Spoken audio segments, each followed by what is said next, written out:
I've had some privileges in my time, but this one's up there with the best of them. I'm just going to simply introduce a really great guy, a down-to-earth, solid diamond Brummie, Mr. Jeff Lynne.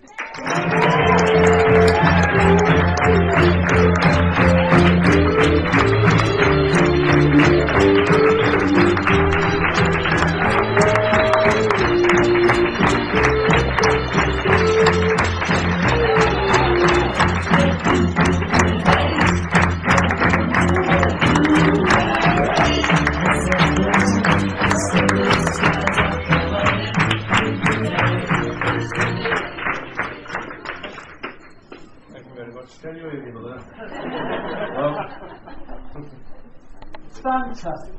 Jeff, 2 fantastic awards in a week. Unbelievable. Doctorate of the City of Birmingham University, a star on Broad Street. And I know, am I right in saying, these 2 mean more to you than practically anything you've had in your career? I would say they do, yeah, because without...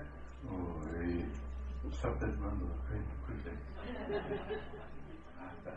Because these are so unusual for me to have, you know, because I've got loads of gold discs and all that, you know, platinum albums, but I've been having them for years, so to get these unusual things that I've never had. I've never had anything that really makes me feel like, oh yeah, I must have done good here, you know, because gold discs have to be, you know, it's like a business thing, but this is actually a real proper honour. Because when I said to you about 4 years ago that these things existed, and would you like one, you genuinely thought there wouldn't be enough interest. And yet, it's just been bananas over the last couple of weeks. Well, it's wonderful. You know, I've been taken aback by the stuff I've done, like all the interviews and TV shows and tonight, which is beautiful, by how loving everybody is. You know, they're just so sweet, and I go, hang on, I want it from Chardin. And so, you know, it's been amazing. Because you started off in Perry Beaches, was it? Pipe Hayes. Pipe Hayes, I'm so sorry. Wash my mouth out. And then you went to Chardin. Chardin. Yeah, and then sort of Allen Rock, Chardin. No, that was it. Yeah, Chardin. And then you ended up in the slums of Beverly Hills. It's a hell of a story from the Brummie. It really is. We're just delighted that you're here. And I'm delighted to be here. And you've taken the time to come and sit. I'd just like to talk to you and give people some idea. You're a very shy man, very not very. I do rude things as well.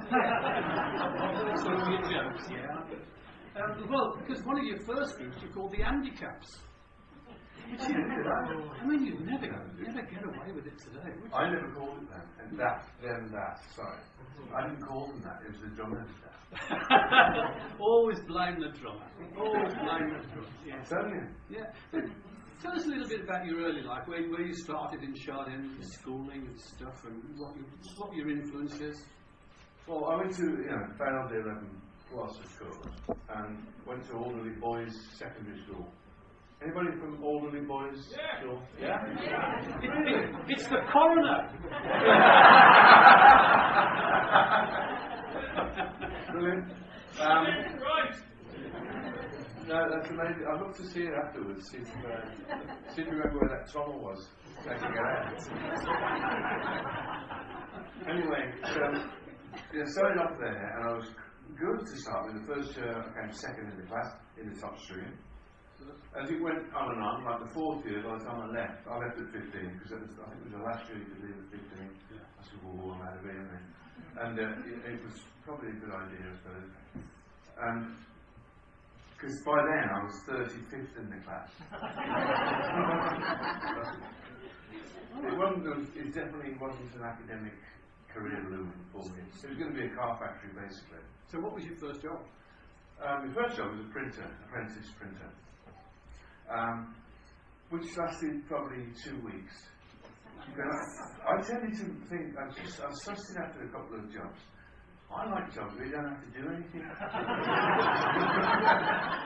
Much better. And I can take the guitar along and hide them. If it's a warehouse, for instance, which I used to work in, you can hide your guitar behind some giant cupboards, you know, and just sit behind and practice for a couple of hours a day without anybody ever knowing. And so it stood me in good stead for what happened afterwards, you know, because I probably had 14 jobs. And one of them, the most embarrassing one I had, was a window dresser at CNA. Anyway, with all these girls, and there were like 6 girls and me, like a great big wally, and like with these dusters on your feet, and all this gear. And I'm going, oh, this window. If any of my mates come past here, so I left at lunchtime. Never came back. But, you know, it was such an embarrassing thing. And it was all stuff like stupid jobs where you actually didn't do anything real. You were playing the guitar by this time? I was playing, I'd been playing all that time. And by the time 1966 arrived, there was an advert in the Birmingham Mail saying keen lead guitarists required for Night Riders. And that was my favourite group. I'd watched them, you know, probably half of the times early in about 63. That was Mike Sheridan and the Night Riders. It was Mike Sheridan and the Night Riders. The advert was only for the Night Riders, so I thought, well, Mike must have left. And he had, it turns out. So I joined. They actually allowed me in it, which was fantastic. And it was like a professional group. That's where the, hey mum, on your bike, I don't have to get up ever again. That's where that came from. Right. And I actually didn't ever get up again. It's still the same today. I phone you in LA at 12 o'clock and the answer phone's still on until about 2 or 3. Oh, really? Yeah. I mean, well, you might have heard his answer phone message. It's a George Formby Vangelaley, and you don't say a word until the end. You go, right! You know, they want the social security. And what was your early recollections of the Brumbeat? Because obviously you were a big part of it with the Night Riders, and then eventually into Idle Race. Yeah. Well, just tell us a bit about that time. And you've got to bring in Alexis Pice, though. Of course. Yeah. Well, the thing is, once I joined them and we started practicing, you know, in Roger's front room actually, and it was like kind of people would be lying over the back of settees, and it wasn't like, it didn't look very professional to me. And I thought, this isn't what I expected of it. I thought it was going to be all like, right, you stand there, like in a formation, like play as a group in this front room, but we didn't. And like somebody would have the leg over the back of the settee, and like nobody was really kind of into it at all, and except me. And I'm like, come on, let's do it. And so I had to, the audition, I had to sing In the Midnight Hour by Wilson Pickett, and that was my first go singing a vocal with the Night Riders. And so a few weeks later, I finally got through to Roger, who said, "Oh, you're in the group. Did I not tell you?" No, you didn't. And I'm still having to, you know, like, do all these horrible jobs for the next 3 weeks. Come on, get me out of this horrible life, please. And he did it, and he said, "You got the job." And the very next Monday, I was there rehearsing with them properly, and it was great. They were standing then. Practicing properly. Yeah, practicing properly. Flexions and everything, yeah. And of course, that then led to the Idle Race, didn't it? That format then went into the Idle Race. Yeah, we kind of played for about maybe 9 months or so as the Night Riders, and we changed the name because the Night Riders had sort of still distinguished by then, because it was more psychedelic by then, you know. And the Idle Race, Dave Pritchard thought of the Idle Race, and I thought it was great. Dave's in the room, I think. He is in the room. And Roger, by the way, is Ollie Spencer. Roger Spencer. Is Roger here? Yeah. Roger's here. Anyway. Okay. So, yeah, what happened then? Well, I always remember, I looked through my records, I played a gig with the Idle Race at a college gig up in Yorkshire. It began with B, I can't remember exactly what it was. I do the funniest piss off.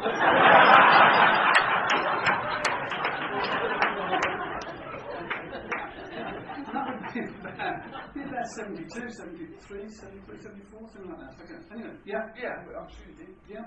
And the thing is, but that was like, was Alex's price stand still going down? It was, yeah. Alex's was going, I think, probably around about to the 69, 70, anybody know? About 70, I think it was. Because Alex's Python, if you didn't know, it was like a bar. I think it was a caravan. It was opposite the old Albany. The old Albany. Yeah, it was on the bomb site. Bomb site. That's right. And all the groups used to meet there after all the gigs on the night. And it was a big greasers place. And I used to turn up on my scooter. I thought I was mental. I didn't know. But I mean, whatever you ordered, you got the same. You know, hot dog. It was like what type of horse do you want to eat, and how do you want it served? But it was a fantastic meeting ground for all the groups. It was, and I met loads of them. And I think I met a lot of them in the clubs as well. Because once I joined the Night Riders, I was like member of all these clubs, like the CD Club, the Rum Runner, and all that, you know. And Alex's, of course, and I got to meet all the players like Roy Wood and everybody on the scene who was cool, you know, who was good, and so it was really great. It felt so fantastic to be amongst all these people instead of doing all these stupid jobs. Yeah. And so from Idle Race to move to ELO, talk us through that. Well, from the Idle Race, I started with Idle Race. We made 2 albums, and it sort of got to be a bit like, well, maybe this is going to happen. It's 4 years now, you know. So I thought, as much as I hated to leave them, because I loved them all, I thought they were great guys, and they'd saved me from this life of grim, you know. Oh God, thank God. But anyway. So, what was it again? Idle Race to move to ELO, that process. So, me and Roy became good pals, and we used to go around each other's house and play each other songs that we'd written, you know, and they used to come out on record as well, so they weren't sort of private songs, they were actual records that got in the charts and things on some occasions. And through that friendship, we sort of had a good friendship for a couple of years while I was still in the Idle Race. And then he said, why don't you join our group and we can do it together, you know, do something together, get some strings. And we were always talking about strings. What would you like to have strings in your group? And that's what we did. I finally left the Idle Race and joined the Move. And the Move was actually a platform to make ELO. I'm thinking.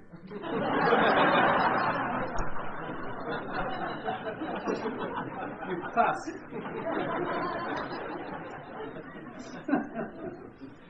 Yeah, so ELO basically was yourself and Roy Wood, Bev. Cole Wayne had left by that stage. It was just the 3 of us basically. Yeah. And then that became ELO. And who put the strings together? Who got all the musicians to play the strings? Well, there weren't any stuff. It was just me and Roy. Not that we weren't musicians. So Roy was brilliant. He's a brilliant multi-instrumentalist, and he can pick up an instrument and just play it for some unknown reason. Like he can play the cello. So we made this song called 105J Overture that I wrote, and he put this cello part to it. I did the big guitar riff, and then he put this cello on. And it was totally amazing. We were like, God, it's amazing. And we played it probably 8,000 times in the van, in the car on the way. We were going to Cornwall, play at Bude. And it drove everybody else bonkers. You know, sound like a bleeding thing. Like, yeah. Because we played it non-stop, one after another. And we were still going, yeah, it's great. Anyway, we got a bit carried away, and it wasn't that great, but it was pretty good. Anyway, so and we just carried on. You know, all bad. Anyway, so that's what happened really, and we gradually made an album. Usually just me and Roy would make the record, and then Bev would put the drums on afterwards. Yeah. So that's on the first album, that's what happened. And then Roy, who we've been great pals in together, decided to leave about 2 months after that. So he left, so he's been left 42 years. Good move. So And so obviously ELO then went on to international success. I remember you filling a massive stadium in Australia of all places. Yeah, Randwick Racecourse. 26,000 people, yeah. Very big, isn't it? Yeah. Moving on, we haven't got masses of time. I'm fascinated with the way that you formed the Wilburys, because I just think that was a terrific group. With how you masterminded that is beyond that, because you did. Because that's what I love about music is the actual nuts and bolts of it, you know. Yeah. Actually, I don't read music. Not many of us do in the pop group business, and it's true. No, not many, I don't know anybody who does, in fact. So you have to make it up by ear, you know, everything. And so when we sat around, we'd sit around a table, those five, and what a bunch to play with, you know what I mean? It's like unbelievable, and still unbelievable now when I think about it. But what you were saying is that you and George got together. Well, I was making George's album Play of Mine. I was producing it and co-writing some of the songs. And after about, I think he said it on the air, so I won't bore you with it. But anyway, it ended up that he said we should have a group. Yeah. And so I said, who should we have in it? And he says, and you said to him, who do you want? No, he said, I said, who should we have in it? And he said, oh, Bob Dylan. And I thought he was going to say Trevor Wilkins or something. Up the street, you know, some guy up the street. And no, Bob Dylan. Oh, okay. Can we have Roy Orbison? I said. He said, yeah, great, I love Roy. But it's like a joke. It's like, oh, okay then. And they said, what about Tom Petty? He's great. And that's how it went. It was just like pick your favourite thing ever and make it. That's because George had that much pull, you know. Yeah, you could just do it so well. And Roy Orbison at that stage, I think, was probably your favourite artist, along with Del Shannon. But Roy had the voice of an angel, I suppose you call it. How did you approach him to join the group? It's a great story. Me, George, and Tom went down to this theatre in Anaheim, which is down south of LA, probably 80 miles away. And we went to the theatre, watched his whole show, and all these women screaming and throwing all the knickers up in the air and all that. And he's going down a storm, you know, unbelievable. Like, everybody loves everything. And this is what used to drive the Beatles, and that's when he supported them on their tour in, 63 or whatever it was. He would go down so well that John Lennon would go behind the curtain and say, "Get off, Yank!" He wouldn't even do that. And anyway, they were friends really, but they were driving into the Beatles, and that's because they wouldn't let him off the stage, Roy. So it was holding them back and back and back. And so when we went in his dressing room, we went in and George said to him, "Hey, do you want to be in our group?" And he said, "Don't you think about that?" Yes. And it was as simple as that. It was just beautiful. Everything just dropped in place, you know. It's almost like a destiny thing, isn't it? I think so. It's meant to be. Yeah. It was almost like that because when we wrote the songs, it was real easy. Mm-hmm. You know, I mean, I produced them, but it was. I think we had to finish them up at George's house in England, but we wrote them all in that venue where you see there, somebody's house in the studio. Right. Dave Stewart's house, in fact. Okay. So Wilburys ended, and then. It didn't actually end. Did it not? What happened? We made another album without Roy after he died. Right. But the thing is, Roy died at number 5 in the singles chart, and probably, with the Wilburys, probably number 5 in the albums chart. And they were the first hits he'd had for 25 years. And he was thrilled to bits. And then the next day, he's dead. It was a sad thing. It was terrible. It was dreadful. It was the most... Because we got these plans, you know, Roy and myself, because we were like best pals in the group, but we just took a shine to each other, because, you know, I loved him so much. And your house is full of photos, hasn't it? Yeah. Yeah, I do. I still love him. Yes, I believe so. And so the Wilburys, sort of wanted to keep together, but decided to... No, once Roy had gone, we made one more album with nobody to replace him. Okay. But it didn't have quite the magic of having Roy in it, you know, because that voice is just killing it. Like, marvellous. Anyway, that's that. And then, the last few years, you've been at home and you've been making some quite remarkable records. There was an album. Have you released that album of the classics of the sort of 20s, 30s? Is that actually really? Came in at number 5, didn't it? Did it? Went out to number 6. Because you were playing a couple of tracks in your studio while you were making it, and it was the first thing I thought. Yeah, you remember? And I said to you, "My God, that's like ELO playing these 30s, 20s, and you've done everything. You absolutely quite remarkable. That's a pleasure." And then obviously you re-released the Best of ELO, and again you did all the bits. And why did you do that? I did that because when I used to hear the old versions, the old albums and old singles, I think, oh, they did that so much better now. That sound, that particular sound, that vocal sound, vocal style, just tidy it up a bit, make it fresher and more crisp, like and. Because it sounds much better now with digital as it is. Yeah. The high bandwidth digital is really good. So I did it just to see if I could do it, I suppose. And then you just had a massive hit with American Hustle. You wrote the theme song for that. Yeah, they used that one in it, and even the guy even said, David O. Russell, the director, he said, "Have you got any more lying about?" And as it happened, I had one lying about, and it's called Long Black Road, and I played it for him, and he said, "Oh, that's perfect, thanks." And he put it in the film just like that, without any kind of second guessing or anything, just wanged it in there.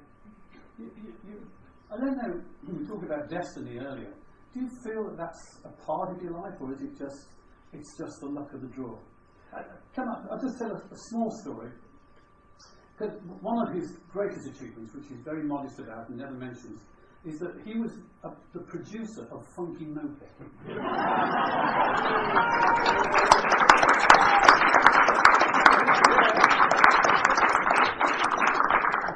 And I was making it in the studio, and I asked Jeff if he could come along and just sort of produce it, and he went, yeah, great, yeah.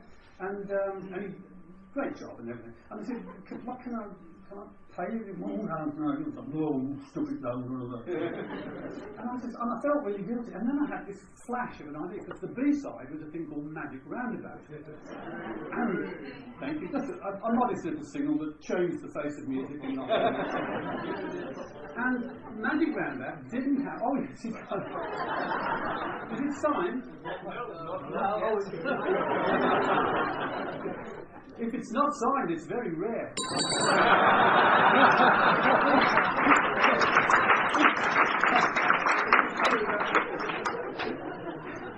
But I had suddenly this inspiration, and I said to Jeff, I haven't got a publisher for Magic Roundabout, and I need one. And he had a publishing company, so I said, can I put it with your publishing company? And that will be the payment. And Jeff went, oh yeah, that's great, yeah. He got him off the hook. Yeah, that's fine. He made 45 grand out of it. Sorry about that. That's all right. I didn't know how release it was. I mean, it's an example of sort of sometimes, you make your own luck, I know that. But there is a sort of a destiny about it. You have that fantastic knack. It is. I don't like using the word genius, but it is a genius of relating a melody to a lyric, and it becomes memorable. But you're right, it isn't genius, it's just really working hard, very, very hard. Yeah. It's something you love, and if you love doing it, and you keep at it long enough, you start to come out with some really good stuff, Yeah. It's like all in monkeys typing Shakespeare, but it's all in your own head. And it's... If you don't put in the time that I've put in, I don't think you can do it. But you recognise it for what it is. That's what always amazed me, is that I'm thinking, what strange magic. It's and the lyric, and it's just memorable, and you do that time after time after time. It's okay, that's what I'm here to do. And it isn't luck, really, it's hard work. The fact, if you want it badly enough, you can do it, yeah. Anybody could, probably, if they had a little bit of knowledge about music. Like, my dad kind of taught me the rudiments. I was going for a walk with my dad somewhere, and there was this great concrete sewer pipeline in the middle of the road, like what they were waiting to put it in the hole first. And he said, yeah, watch this. And he went, he shouted down the pipe, ha ha ha ha, And of course it made a great big chord, like a reverberation, like reverb chord. It lasted for like, 30 seconds or something. I said, wow. And he said, you try it. So I got this little, and so I was only about 5. But anyway, that was my first music lesson. And I said, that's a chord. And he said, and this is a minor. And I went, wow, that's brilliant. And I tried it. And from then on, I knew what minor and major chords were, because, and that was the age of 5, so I really had a good start on it. Just from the concrete pipe. I don't believe a word of it. That's a comedian. Yeah, you sang into a concrete pipe and became a rock legend. Makes sense. Well, that's kind of a thing, it is. Kind of. No, wonderful. But that's what happened, yeah. And then he brought me a guitar, an old brown guitar that was from his mate the bookie, £2. And so I learned to play on that, and it was so hard to play. It was like my fingers would be ripped to shreds because the strings were like, it's like with a high action. Oh, you need like a clamp or a clamp and screw your fingers down onto the frets so you can the chord going. But anyway, that wonderful guitar cost £2. I had it fixed in Los Angeles, and it cost $2,000 to make it playable. And it's beautiful now. It's just, I love playing it. Right. What do you think you would have done without that ability, that musical ability? Where do you think you'd have ended up? Probably window dressing soon. With a pint of Banks's mind. A pint of Banks's. Because when we're in LA, we start talking like that the old time, know what I mean? I only do know right. And nobody has the faintest idea what we're on about. And we go around asking for Banks's mile. And we're going, wow, we haven't got that. So he goes, well, I'll have a Cuba Libre, no bleeding ice. We haven't got a clue. But you've kept that fantastic sense of humour that you always had. We have great fun when we're together. We do, yeah. And, okay, this is a leading question. Where does Birmingham City Football Club fit into your life? I feel really sad about Birmingham, I really do. That's even from 5,400 miles away. I can still feel the sadness of it. Those in the nick and all that. And what are they going to do? They need some really rich person, like with like 200 billion, who don't have to worry about it and just get on with it. Like Yeah.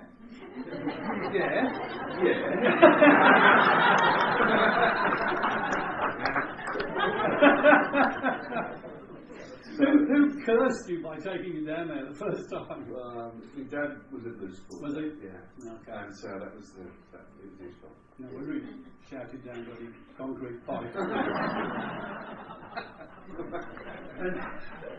and a final question. I did prepare a little bit for this. You have a choice. 3 choices, but you can only have one. Number 1.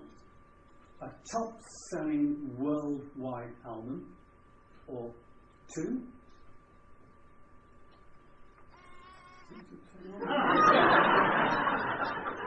Birmingham City winning the European Champions League, or 3, Freeman of the City of Birmingham. Ooh. You listening? Which one I'd go for? I want to be his pal. I'm going to have to say Birmingham, because all the ex-Blues players and some, supporters, I'm sure. Yeah.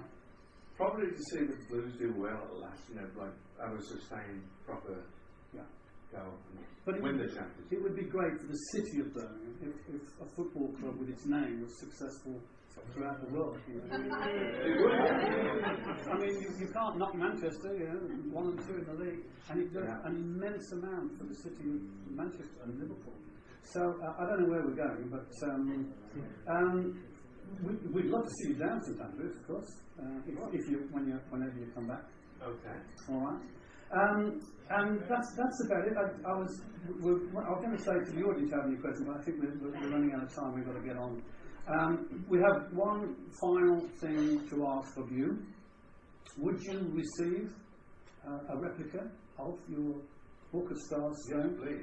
from the wonderful Lord Mayor of Birmingham, Yes, Michael Eddy.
Hey, it's still going, you know.